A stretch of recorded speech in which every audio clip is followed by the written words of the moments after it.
Welcome to the Badass Direct Sales Mastery Podcast with your direct sales dom, Jenny Bellinger.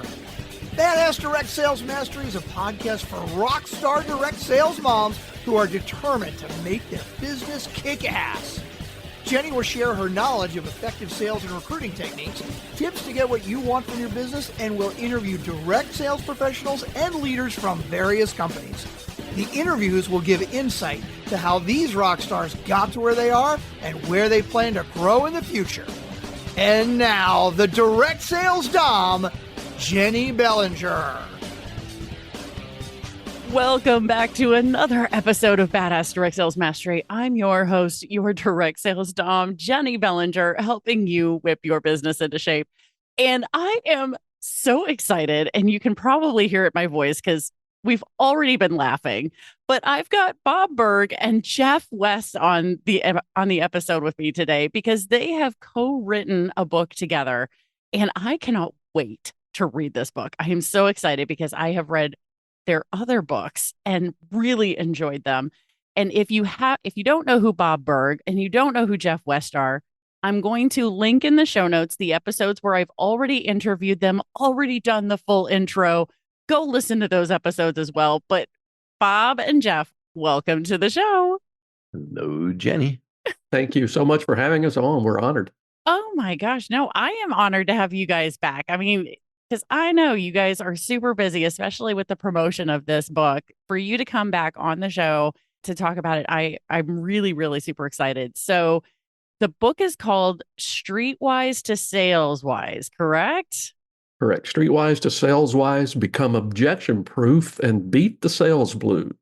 That is such a sexy title. I love it. So it's great because who doesn't want to be objection proof, right? Exactly. You know? So what started this conversation for you two to work together? Because I know you guys are already seeing each other on a fairly regular basis anyway, but what brought this book around? Well, Bob and I have been friends, like you said, for over 20 years now. I think the first time we ever had a conversation together was in 2003, maybe something like that.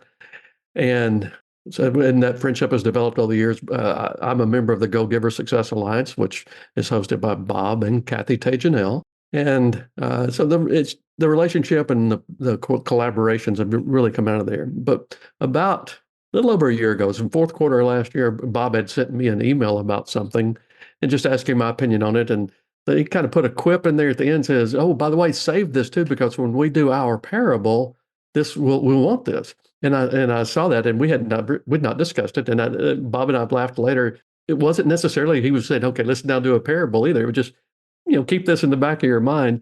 And so I replied to his email and I said, "P.S. By the way, if you're serious, oh yeah, I'll do that." I love it.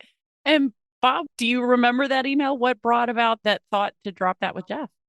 Yeah, well, so several years ago, I wrote I was starting to write a book, a how-to book, a short how-to book on how to be objection proof. And, objection proof itself is really, I guess it's the concept is, it's both a philosophy and a methodology that allows sales professionals to work effectively within the objection element of the sales process. Okay. And that's as you're leading up to and including the sales conversation. That's what objection proof is. It's not trying to overcome objections, which is something we can't do, because if you try to overcome, what are you doing? You're trying to convince. The word convince has the Latin root convincere, which means to conquer. Now, I don't know of any prospect who wants to be conquered by a salesperson and told you're wrong, right? And so objection proof allows you to, rather than try to convince, rather than try to overpower or overcome, which is not going to work, it allows you to instead work with the prospect and together get to the root of the actual objection and then work forward in order to advance the sale. Okay, so it's just a different way of going about it. It makes the objection process more of a pleasure than the bane of sales existence that it is for so many people. So I didn't really do anything with the book, just how things come up and other things take priority. Now, Jeff, meanwhile, in the time that I'd known him since he was a major player with an internationally known insurance company, a fantastic leader of salespeople as well. Once he retired, he began to write, and his writing's fantastic. He had the Unexpected Tour Guide, and then he with Lisa Wilbur, a true legend in direct sales. He had Said the Lady with the Blue Hair, and his writing's just absolutely fantastic. And so I had kind of thought, if I ever did something with this objection proof, I'd like it to be a parable. And I thought, if anybody, could write this thing, it's Jeff. And he and I, by the way, as great friends over the last 20 years, I don't know how many sales conversations we've had with each other, but we can sit and talk about sales for hours. Yeah, I mean, we're salesmen, we love it, right? Yeah. So I think I kind of put that in as half joke, half kind of see what he would say about it. I don't know. I'm not even sure. But when he wrote back and said, all of a sudden it took on a life of its own. And Jeff and I are both kind of people of action. Yeah. And, once we decide on something, it gets done. But he did just an absolutely amazing job of writing this story, putting his heart and soul into it. And not just the story part, but he brought some concepts because, again, he's a sales professional, so but he also brought an element to this that I don't think many people talk about, and that's something called fusion points.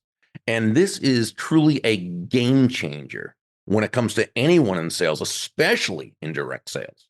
Oh, I love that. So, I mean, how much do we want to address this and how much do we want to leave for people to go read the book?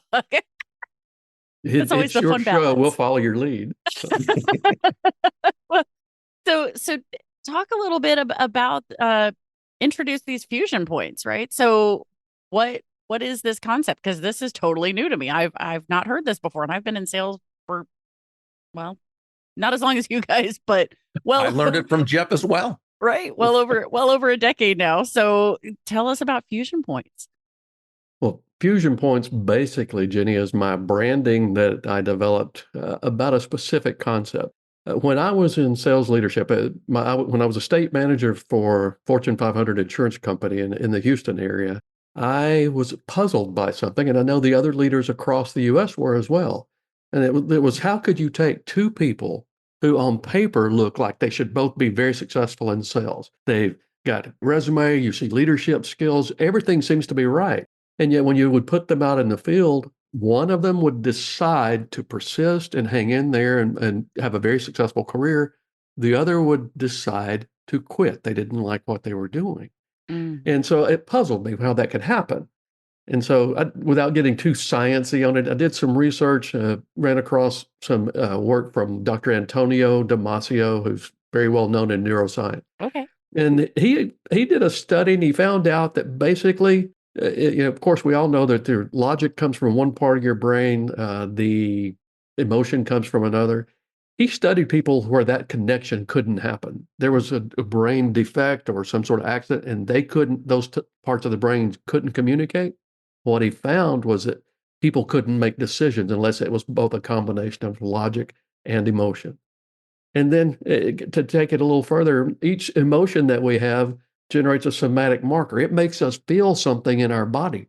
Now, if it's a negative emotion like fear, rejection, things of that nature, that feeling we get in our body, we don't like that. And we don't want to do that anymore.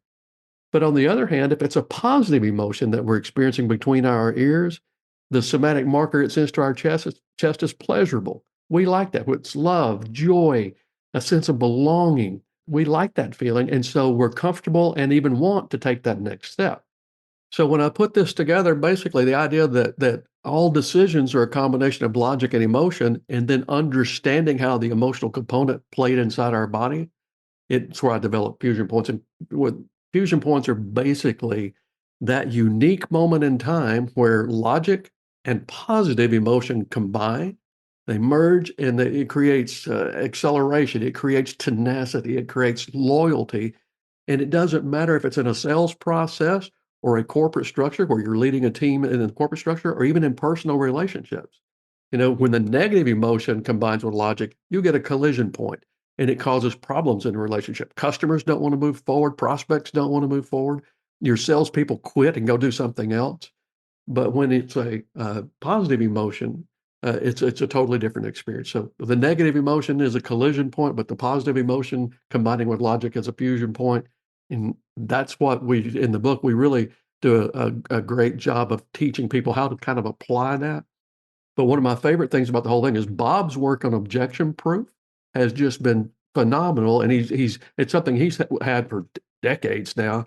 And what it amounts to is that's one of the best ways that someone can create a fusion point with that prospect is when they have an objection and the salesperson handles it in the way that Bob has been teaching for years, because it builds a personal relationship with you and that prospect, because you're not trying to overcome that objection. You're empathizing with it. You're understanding. You're trying to help find a solution together. It's a totally different experience. I love that. And so I know with the parable style story, because I did read, well, actually I listened to and read, said the lady with the blue hair. It's more of a story style. So it's an easier read than your typical business, especially sales books. Because been there, read those. They are helpful. They are beneficial. But I think you guys actually, my guess is you probably utilize some of those fusion point concepts in the actual writing of the story. So tell us about the story and how this actual story came about and how you implemented these objection proof and sales concepts and fusion point concepts into the story. Bob, you want to take the lead on the story? Well, Jeff went to New Orleans with his wife and had a great time and got to see somebody a what's called a street busker, who is the musician who plays on the streets of New Orleans, and was inspired by her and built one of the characters around her, as well as another kind of street kid from New Orleans who was a good kid, well-meaning, well-intended, hardworking, had some great qualities, but he also had a habit of kind of running his mouth and saying the wrong thing at the wrong time, and he suddenly found himself out of a job. And he, was recruited into sales by a guy who, also came up on the streets, but was mentored by a woman who owned the company where he began working. Now he's a partner at that company. He has taken on Thaddeus, who's the protagonist, as his protege. And he really helps Thaddeus see a lot of things in himself, and Thaddeus begins to turn things around. Meanwhile, Olivia, who is the street busker, the artist, she is just a wonderful, beautiful human being, comes from a great family. She has talent and ambition and drive, will work hard, but has a little bit of an issue with her self-confidence. And, together they all end up sort of coming together, as Jeff wrote the story beautifully. And we would say it all becomes, it kind of starts out as a collision point and ends up being a fusion point. Love that. Jenny, because you've read some of my other books. My goal when I work with someone and I'm writing the business parable, business parables they're unique. They should have their own genre in the book collection things, because it's fiction and it's business, but there's no category for that. But my goal is always twofold. Number one, just to make sure that whatever we're teaching is something that's going to be valuable to the people who get it. But number two, I want to make the story compelling enough that even if someone weren't in sales at all, they will get a lot out of this one and get a lot out of the story. And they couldn't put it down. And in this particular case, what Bob and I think successfully achieved is we taught leadership lessons that have nothing to do with sales. It's about how to lead any team, quite frankly, and how we put in some sales lessons in there as well. And I know you're a fan of audiobooks. You'll love the Audible on this one, because Bob narrates the mentor and the mentor's mentor, and I narrate the protagonist with Thaddeus, and Bob even voices the bartender. I thought that would be fun to do, but you'll enjoy it. And there's a little special treat in there that I won't say too much about right now, but it's toward the end. So. Absolutely. Oh, that's fantastic. Well, and I know one of the things that you incorporated in your book with Lisa was you had interviewed her quite a bit. And so you incorporated bits of Lisa in some of the character. In writing this story, did you find that you were incorporating bits of either Bob or a variety of people in your network? I mean, feel free to name them or not, but Well, how did you incorporate people you know? all the characters are totally fictional. Okay. Even though I was inspired by people that I saw on the streets in New Orleans, they're all fictional. So because I don't know the people, Right. but the two people I do know really well are Bob Burg and Jeff West. And so, as John David Mann has taught me, he's my writing coach, and as he's taught me over the years, write your truth. Everybody's got a good book in them, because no one else can see that point from your perspective until you do that. And so it's so much, even of the sales training. It's not just Bob's objection proof training, but some of the things that I do, I actually learned from Bob 20 years ago with endless referrals. And it's just how I applied it. But Bob's leadership skills are just so incredible to me. And when we do the writing in the book and we voice that out, even though Bob was in a studio in Florida and I was in a studio in Houston, we were able to make that edit happen in such a way that it's a very good interaction on the audiobook for sure. So, oh, I love it. I cannot wait to listen to that. And we'll make sure to include the audiobook link in the show notes so people can go take a listen. If they're, well, hello, podcast listeners love to listen to books, is my experience. They don't tend to necessarily grab a physical book necessarily. So, because they love listening, right? They're audio driven. So we'll make sure we include that link as well. So in this, who do you see? I know you said you would like people who aren't necessarily in sales to benefit from reading the story. They want to, that they'll be driven by the story. How would you like to see this book shared with the world? Who would you like to see, benefiting from this book? Bob, you want to take that one? Well, I mean, we're all in sales, whether we're in sales or not. And we know that because if you're a friend, if you're a son or daughter or parent or in a social group, in a religious group, and wherever you happen to be, you're selling an idea. You're providing an opinion. There's times you're going to want to persuade a person to your particular point of view. And you know what? In all of those cases, you're going to get objections. Because people are individuals and we all come at life from our own set of beliefs, our own way of looking at the world, of understanding the world. So really, anyone who ever has to persuade another person about a certain idea can benefit from this book. But, one reason I love it, I know, your niche is direct sales. Yeah. And I think about something Jeff said earlier, when he said it was astounding to him and to so many other sales leaders that you could take two people who had so many of the same traits, skills, potential, and everything, right? And excited about the business, as many people are when they join direct sales. Mm. And you can see that they could both achieve so much, okay? And one does, and the other doesn't, right? How many direct sales leaders do you know, do you coach, Jen, that have had that same issue? Oh, and these are the leaders we want to have this book, because we want them to not have that. Oh, you're still always going to have that. It's part of life. But to be able to do the things they can do to encourage that person to stay around where they may not have been able to. And there's one scene in the story where Thaddeus starts out, has a horrible, horrible experience. Now, does anybody in direct sales start out excited and then the first or second day have a horrible experience?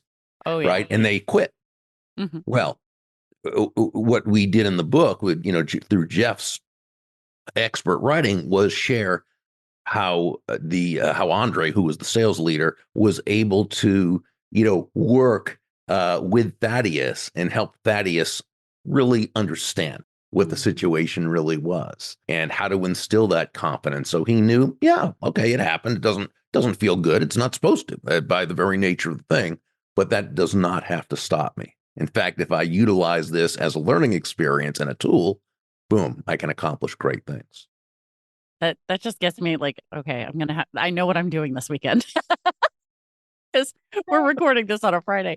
So, oh my gosh, I really appreciate you guys sharing this, because this, I know, is going to be something that will make an impact. And I agree with you, Bob, that this is a book that's not only for the salesperson, but especially for the leader who can then learn from not just Thaddeus, but from Andre's way of leadership of Thaddeus of going through that process and not even having read the book. It makes sense to me that leaders would want to read this book because they're dealing with objections, not just from their customers that they're selling to, but objections of their team members. Absolutely.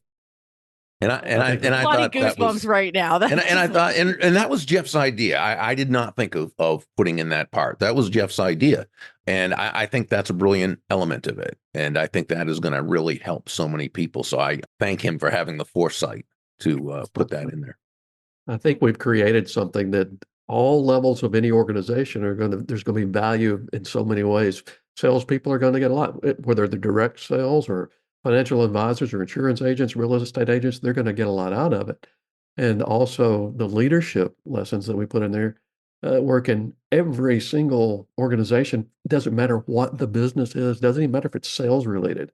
Mhm. Quite frankly, it doesn't even matter if it's your personal life or your professional life. There's a lot of meat in the story. I guess that's but it's done in such a way that it's given a lot of value. But the story's pretty entertaining and should keep people interested. So. Yeah. So to wrap this up, because the book has been out for a few weeks now, what kind of stories are you getting back from people who have read it that are just absolutely making you smile ear to ear when you hear them? What do you have a favorite review or story from somebody who read it? Oh gosh, I guess probably we've had so many great comments, and I am drawing a total blank. Bob, what's the Sotheby's agent that was her review was just so awesome. Oh, Gabrielle Whitkin. And Gabrielle. she's amazing. She's a woman who in her first 2 years in real estate, she did $10 million each year in sales. In her third year, she did 32 million. Oh, Yeah. And she said, just gave us the sweetest compliment about this book and about how, people in sales will benefit through it and so forth. And we just took that as a wonderful compliment. If you go to the website for the book and scroll down, you find all the endorsements and all that. And we've gotten such kind endorsements in all industries, from the insurance industry, like Aflac's senior vice president of sales endorsed it. From Berkshire Hathaway's Georgia CEO, president, she endorsed it. There's just so many people who have been very kind and generous. And it seems to be happening online too. We're getting people reading it and they're posting online. That, in my case, I've never met them. And in many cases, Bob's never met them, I'm sure. And it's rewarding because that's kind of what we wanted to do. I love this.